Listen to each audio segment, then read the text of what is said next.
Muñequita, miren el escenario a punto de empezar el show, ñaña.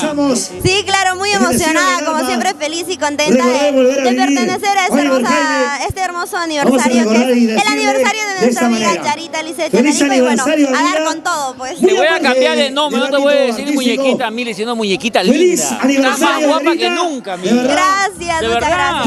Agradecerle a don Eduardo y a todos los fans también de Purito Perú, gracias por el gran apoyo que me brindan a todos los fans. ¡Aniversario! Nosotros encantados de tenerte nuevamente aquí en el programa. ¿Qué novedad nos tienes para hoy día, en pleno show? Claro que sí, vamos a dar todo, vamos a tocar todas las canciones.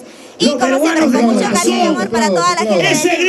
¿Qué te viene en la carrera de nuestra muñequita? ¿Primicias, algo? Muy pronto. Ha habido algunos problemas, pero ya, con la bendición de Dios, con el apoyo del público. Los problemas atrás y las novedades para adelante. No, atrás. Que no nos importe nada. Por favor. Como verán, nuestra muñequita está ya prácticamente casi lista para empezar su show acá en el centro aniversario de nuestra Yarita. ¿Qué tal de reencontrarte con tu gente de Lima? Muy feliz, para mí es un honor, un gusto tremendo estar nuevamente aquí en Lima y qué mejor en el aniversario de nuestra amiga Yarita. Y bueno, a dar todo. Ustedes son dos chicas de esta nueva jornada del folclore que llenen enamorados a todo el Perú y también a mucha gente de Bolivia, de Argentina, Brasil, Chile, ¿no?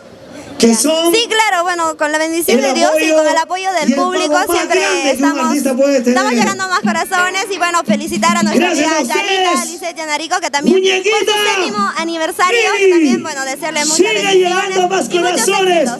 Yarita, muñequita, perdón, muchísimas gracias, te dejamos para que vayas a reventar como se debe y a encantar a toda tu gente aquí que ha venido al aniversario de Yarita. Gracias, Purito Perú y Bolito Perú. Gracias, Yarita.